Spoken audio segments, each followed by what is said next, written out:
65वां सर्ग। वंदीजनों का स्तुति पाठ। राजा दशरथ को दिवंगत हुआ जान, उनकी रानियों का करुण विलाप। तदनंतर रात बीतने पर दूसरे दिन सवेरे ही वंदीजन महाराज की स्तुति करने के लिए राजमहल में उपस्थित हुए।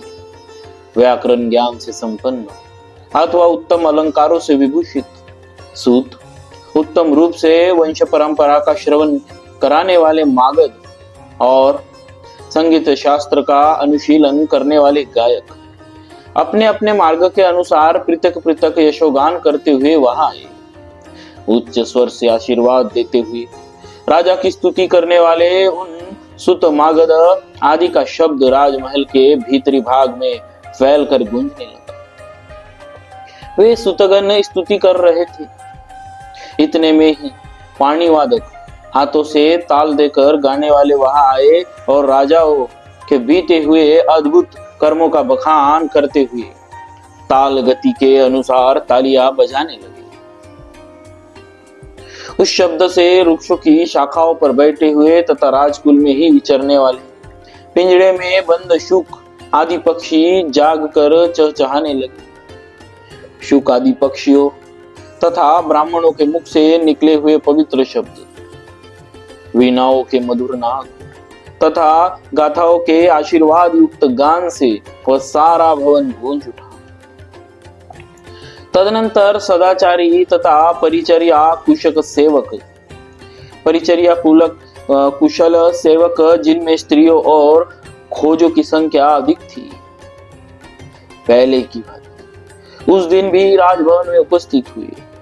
इस स्नान विधि के ज्ञाता भृत्यजन विधि पूर्वक सोने के घड़ों में चंदन मिश्रित जल लेकर ठीक समय पर आए। पवित्र आचार विचार वाली स्त्रियां जिनमें कुमारी कन्याओं की संख्या अधिक थी, मंगल के लिए स्पर्श करने योग्य गौ आदि, पीने योग्य गंगा जल आदि तथा अन्य उपकरण, दर्पण, आभूषण और वस्त्र आदि ले आई। प्रातःकाल राजाओं के मंगल के लिए जो जो वस्तुएं लाई जाती है उनका नाम आभिहारिक है। वहां लाई गई सारी आभिहारिक सामग्री समस्त शुभ लक्षणों से संपन्न, विधि के अनुरूप, आदर और प्रशंसा के योग्य, उत्तम गुणों से युक्त तथा शोभायमान थी। सूर्योदय होने तक राजा की सेवा के लिए उत्सुक हुआ सारा परिजन वर्ग वहां आकर खड़ा हो गया।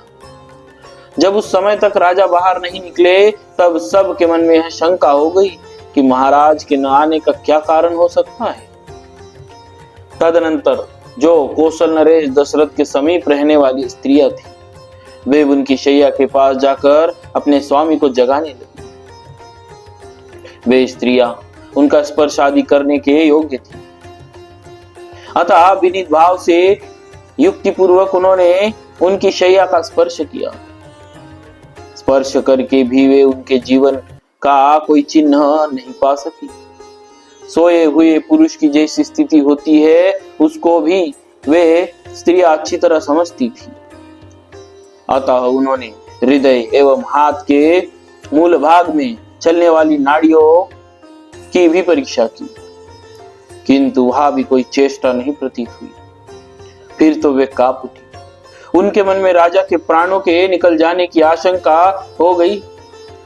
वे जल के प्रवाह के सम्मुख पड़े हुए तिनकों के अग्रभाग की भांति कांपती हुई सी प्रतीत होने लगी।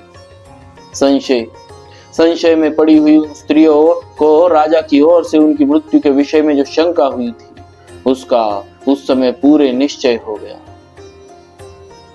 पुत्र शोक से आक्रांत हुई कौशल्या और सुमित्रा उस समय मरी हुई के समान सो गई थी और उस समय तक उनकी नींद नहीं खुल पाई थी।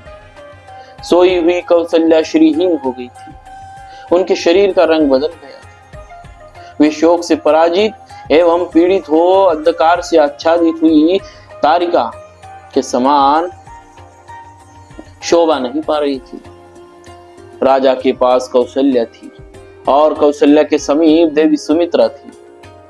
दोनों ही निद्रामग्न हो जाने के कारण शोभाहीन प्रतीत होती थी। उन दोनों के मुख पर शोक के आंसू फैले हुए। उस समय उन दोनों देवियों को निद्रा मग्न देख अंतपुर की अन्य स्त्रियों ने यही समझा कि सोते अवस्था में ही महाराज के प्राण निकल गए।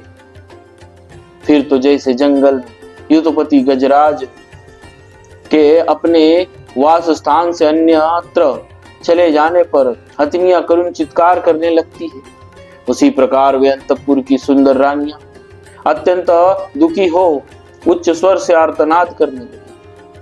उनके रोने की आवाज से कौशल्या और सुमित्रा की भी नींद टूट गई और वे दोनों सहसा जाग उठी। कौशल्या और सुमित्रा ने राजा को देखा, उनके शरीर का स्पर्श किया और हाँ नाथ की पुकार मचाती हुई वे दोनों रानियां पृथ्वी पर गिर पड़ी। कौशल राजकुमारी कौशल्या धरती पर लौटने और छटपटाने लगी। उनका धूली दूसरित शरीर शोभाहीन दिखाई देने लगा, मानो आकाश से टूटकर गिरी हुई कोई तारा धूल में लौट रही हो। राजा दशरथ के शरीर की उष्णता शांत हो गई। इस प्रकार उनका जीवन शांत हो जाने पर भूमि पर अचेत पड़ी हुई कौशल्या को अंतपुर की उन सारी स्त्रियों ने मरी हुई नागिन के समान देखा। तदनंतर पीछे आई हुई महाराज की कई कई आदि सारी रानियां शोक से संतप्त होकर रोने लगी और अचेत होकर गिर पड़ी।